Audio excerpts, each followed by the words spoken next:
Hello everyone, চলে এসেছি আরো একটি নতুন ভ্লগ ভিডিও নিয়ে। আশা করছি তোমরা সকলে খুব ভালো আছো আর আমিও খুব ভালো আছি। আজকে হচ্ছে মনসা পুজো, তো আমার তরফ থেকে তোমাদের সকলকে জানাই শুভ মনসা পুজো। তোমরা আজকের দিনটা খুব ভালো করে কাটাও এবং খুব আনন্দের সাথে কাটাও।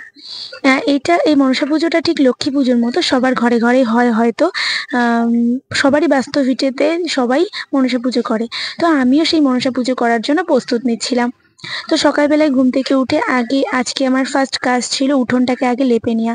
কারণ উঠোন যেহেতু পুজো বাড়িতে, যদি উঠোন বা ঘর সবকিছু লেপা পোছা সুন্দর থাকে তাহলে দেখতে খুব ভালো লাগে। তো আমি চলে গেছিলাম আমার এক কাকিমার বাড়ি থেকে গোবর আনতে। তোমরা কেউ ঘৃণা পেও না কিন্তু, আমি এইভাবে হাত দিয়ে আর কি করছি বলে কেউ ঘৃণা পেও না। কারণ গ্রামের মেয়ে গ্রামের বউ এইটুকু তো করতেই হয়। তাই তো আমি দেখো উঠোন লেপার জন্য আমি এখানে গোবর গুলিয়ে নিচ্ছিলাম। তো উঠোনটাকে লেপবো, আর গুলিয়ে নিলে খুব ভালো হয় উঠোন লেপা। এইভাবেই উঠোনটা লেপতে হয় অবশ্য। তো আমিও সেটাই করে নিচ্ছিলাম। তো তোমরা একটু দেখো, আর তোমাদের বাড়িতে অবশ্যই মনসা পুজো হয়েছে কিনা সেটা আমাদেরকে অবশ্যই জানিও। আর আজকে মানে বাড়িতেও হয় এবং আমার এক কাকা শ্বশুর বাড়িতে ঠাকুরের মূর্তি তুলে পুজো করা হয়। তো সেখানেও ভাবছিলাম একটু উপোস থাকবো, কারণ উপোস যখন থাকছিলামই তাহলে বাড়িতে দিয়ে আর ওখানেই বা দিতে ক্ষতি কি। তো তার জন্য আমি তাড়াতাড়ি করছিলাম, কারণ বলেছিল ঠাকুর মশাই 12টার দিকে আসবে। তার জন্য আমি আরো বেশি তাড়াতাড়ি করছিলাম, কারণ মেয়ে রয়েছে, এইগুলো করে আমার আবার মেয়েকে রেডি করতে হবে, মেয়েকে স্নান করানো খাওয়ানো ধোয়ানো অনেক কিছু আছে। আর পুজোর জিনিস তো পুজোর কাজ প্রচুর। পুজো মানে কি বলবো, পুজো বাড়িতে পুজোর কাজ আর শেষ হয় না। তো তার জন্য আমি তাড়াতাড়ি করে করে নিচ্ছিলাম। আর যেহেতু কালকে একটু রোদ মানে রোদ বলছি, কালকে একটু বৃষ্টি হয়েছিল বলে আজকে উঠোনটা বেশ কাদা কাদা বলে লেপতে সুবিধাই হয়েছে, বেশি একটা জল টানতে হয়নি। আর নয় যদি শুকনো উঠোন থাকে না ভীষণ জল টানতে হয় জানো তো। আজকে বেশি একটা জল টানতে হয়নি, কারণ উঠোনটা ভিজা ভিজা ছিল বলে বেশি একটা জল টানতে হয়নি, বেশ ভালো হয়েছে লেপাটা। আর মানে লেপা শুকিয়েও গেছে তাড়াতাড়ি এবং সুন্দর। আমার মেয়ে ঘুম থেকে উঠে তো খুব টেনশনে পড়ে গেছিল। একেতে রয়েছে দরজাটা খোলা, আর এদিকে উঠোনে কাদা, ও তো বেরোতে পারছে না। তার জন্য খুব টেনশনে পড়ে গেছিল যে কি হবে, আমি এখন বেরোবো কি করে। আমি ওকে বলছিলাম কিরে বাবা বেরোবি কি করে, ও শুধু রাস্তার দিকে তাকাচ্ছিল আর ভাবছিল আমি এখন বেরোবো কি করে। দেখো ওর ওর ভাবটা দেখো, ভুরু নাচাচ্ছে দেখো। তার জন্য তোমাদেরকে একটু দেখালাম। আজকে রোদও উঠেছে, খুব খুব রোদ উঠেছে। তখন বাজে কটা, নটা নটা মতো বাজে। 8:30 9টা এরকম বাজে। আমি আমার মেয়েকে বলছিলাম তাই যে আজকে তুই আর বাইরে যেতে পারবি না, আমি কাদা করে দিয়েছি, তুই আর বাইরে যেতে পারবি না। তার জন্য ও ওইভাবে তাকাচ্ছিল। আর দেখো আজকে কি সুন্দর রোদ উঠেছে, খুব সুন্দর রোদ উঠেছে। আর তাড়াতাড়ি করে টেনেও যাচ্ছিল রোদের জন্য, রোদ উঠেছে বলে তাড়াতাড়ি করে টেনে যাচ্ছিল। তো এই দেখো আর গাছেও অনেক ফুল। আমি আমার মেয়েকে বলছিলাম তুমি একটু বন্ধুদেরকে হাই বলে দাও, গুড মর্নিং বলে দাও। তো ও আজকে আর গুড মর্নিং বলছিল না, ও আজকে তোমাদেরকে একটু ভেঙিয়ে দিল। তারপর আমি আমার মেয়েকে বললাম আমাকে একটু চুমু দাও তো। তারপর আমাকে একটা হাম্পি দিয়ে দিল, দেখো কত সুন্দর করে। আর এরকম একটা বাড়িতে যদি থাকে তাহলে আর মনে হয় না আর কিছুর দরকার হয়, মানে কাজ তোমার এমনি এমনি হয়ে যাবে সব কমপ্লিট। তো তারপর আমি স্নান করব বলে মেয়েকে আগে খাইয়ে নিলাম, কারণ ঘুম থেকে উঠেছে। উঠে ওকে না খাওয়ালে হবে না, তার জন্য ওকে আগে খাইয়ে নিলাম। ওকে খাইয়ে দাইয়ে তারপর আমি পুজোর ঘরে ঢুকবো। ওর পেটটা ভরা থাকলে আমার পেটটাও ভরা, যতই না খাই তবুও আমার পেটটা ভরাই থাকবে। ওর পেটটা যদি ভরা থাকে। আর আমার মেয়ের না শুধু কার্টুন দেখে খাওয়া, জানো তো, এটা বোধহয় সব মেয়েদেরই সব বাচ্চাদেরই তাই হয়। অবশ্যই কিন্তু কমেন্টে জানিও যে তোমাদের বাচ্চারা কি করে।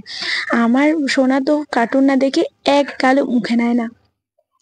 মানে কোনো কোনো দিন আছে কার্টুন দেখেই মুখে নেয় না, আর কার্টুন না দেখলে তো আরো। তো ফাইনালি আমি রেডি হয়ে গেছি, মেয়েকে খাইয়ে দাইয়ে সব কাজকর্ম করে আমি চলে এসেছি একটু সাজুগুজু করতে। দেখো কত সুন্দর লাগছে না। আমার তো নিজের উপর নিজেই ক্রাশ খেয়ে যাই সব সময়ের জন্য, কে আমাকে ভালো বললো কি আর না বললো কি তাতে কোনো যায় আসে না। আমি নিজেকে খুব খুব পছন্দ করি, আমার কাছে আমি অনেকটা দামি। তো দেখো এটা হচ্ছে আমার বাড়ির মনসা পুজো। আমার বাড়িতে ঠিক আমার শাশুড়ি মা এবং তার শাশুড়ি মা ঠিক এইভাবেই পুজো করতো বলে আমিও এইভাবেই করি। আর দেখো এইটা নিয়ে যাচ্ছি আমাদের একটা মনসা মন্দির আর কি, যেখানে আমরা আমাদের আগের ভিডিওতে দেয়া আছে যেখানে আমরা গরমের সময় গিয়ে বসে থাকি। তো সেইটা হচ্ছে আমাদের মনসা মন্দির, আমাদের বাড়িটি মনসা মন্দির। তো আমার এক কাকা শ্বশুর ওখানে তৈরি করেছিল, তো সেখানে গেছিলাম পুজো পুজো করতে। এই দেখো এইটা, এখানে হচ্ছে এসছিলাম সেই মনসা মন্দিরে পুজো দিতে। তো দেখো এইখানে পুজো দিলাম, পুজো টুজো দিয়ে আমি আবার যাব আমার ওই কাকা শ্বশুর বাড়িতে। তো তাই তোমাদেরকে একটু দেখিয়ে দিলাম, যেহেতু একা এসছি বলে তাই তোমাদেরকে আর ওই পুজোর ভিডিওটা দেখালাম না। আর ওই যে এই যে নিলাম দুধ কলাটা, এইটা নিয়ে যাচ্ছি হচ্ছে আমার কাকা শ্বশুরের বাড়ি। ওনাদের বাড়িতে যেহেতু মূর্তি তুলে পুজো হয়, ওই বাড়িতে একটু উপোস থাকবো, একটু অঞ্জলি দেবো, তার জন্য তাড়াতাড়ি করে চলে গেলাম। আর আমি তো তাড়াতাড়ি করে যাচ্ছিলাম, তো যে গিয়ে দেখলাম ঠাকুরমশাই চলে এসছে।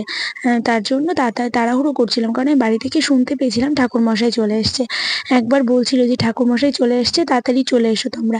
তার জন্য আমি খুব তাড়াতাড়ি চলে গেছিলাম। গিয়ে দেখলাম যে এখানে ঠাকুরমশাই এসছে এবং সবাই মিলে কাজকর্ম করছে পুজোর। তাই আমিও দেরি না করে তাড়াতাড়ি করে ঠাকুরের কাজকর্ম শুরু করে দিলাম। জানো তো, ঠাকুরের কাছে আসলে না খুব ভালো লাগে, জানো, মনটা এতটা ভালো লাগে, ভীষণই ভালো লাগে। আমার মাসির বাড়িতে আজকের দিনে পুজো হয় ঠিক এরকমই মূর্তি তুলে, কিন্তু যেহেতু বাড়ির পুজো ছেড়ে তো আর মাসির বাড়িতে যেতেই ইচ্ছে করছিল না। মা গেছিল, মা অনেকবার বলছিল যে চল আমার সাথে, কিন্তু আমার না বাড়ির পুজো ছেড়ে কেন জানি না মনই টানছিল না যে আমি যাই, তার জন্য আর যাওয়া হয়নি। দেখো এখানে সব কাকিমারা বসে ঠাকুর মশাই যা যা বলছেন তাই তাই দিচ্ছে। আর আমাকে বললো যে এখানে ফুল বেল পাতাগুলোকে একটু ঠিক করে দিতে, একটু বেছে বেছে রাখতে, ধূপকাঠিটা জ্বালিয়ে দিতে। তারপরে আমি এইসব কাজগুলো করছিলাম। আর মায়ের মূর্তিটা দেখি তো কতটা সুন্দর, তাই না? অনেকটা সুন্দর, আমার তো খুব পছন্দ হয়েছিল এবারে ঠাকুরটা। প্রত্যেকবারে ঠাকুরটিই সুন্দর হয়। এবার আমাকে বললো কাকিমা যে তুমি একটু আম পল্লবগুলোতে সিঁদুর দিয়ে দাও। তার জন্য আমি তাড়াতাড়ি করে আম পল্লবগুলোতে সিঁদুর দিয়ে দিচ্ছিলাম। সবাই মিলে সব কাজগুলো হাতে হাতে করলে খুব তাড়াতাড়ি হয়ে যাবে, কারণ সবাই তো আমরা মায়ের পুজোর জন্যই বসে আছি। মায়ের পুজো যতক্ষণ হবে ততক্ষণই ভালো।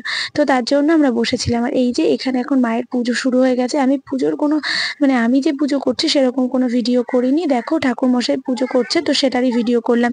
যেহেতু অনেকে ছিল, অনেকের অনেক রকম মন্তব্য হতে পারে, তার জন্য আমি আর ফোন বের করিনি। তো একটু একটু করেই তোমাদের জন্য ভিডিও ক্লিপ নিয়েছিলাম। আর দেখো এই যে আমার সোনা, আর ওইটা হচ্ছে আমার এক কাকিমা হয়। আর আমাকে তো চিনতেই পারছো। তো দেখো আমার পুজো তখন প্রায় কমপ্লিট হয়ে গেছে, তার জন্য। আর দেখো আজকের আকাশটা কতটা সুন্দর, অনেকটা সুন্দর আজকের আকাশটা। তাই ভাবলাম আকাশটারও তোমাদের সাথে একটু ভিডিও নিয়ে নিই, একটু দেখিয়েও দিই। তার জন্য আকাশটা, আর এটা মাঠের পাশে যেহেতু বাড়িটা, খুব খুব সুন্দর হাওয়া হয়, কিন্তু আজকে হাওয়া ছিলই না। তো যাই হোক, চলো প্রসাদ দিয়ে দিলাম, প্রসাদটা খেয়ে নিও। আর আজকের মতো এ পর্যন্তই, দেখা হবে নেক্সট কোনো ভিডিওতে। ততক্ষণ পর্যন্ত সুস্থ থেকো, ভালো থেকো, আর আমাকে এভাবেই সাপোর্ট করতে থেকো। টাটা।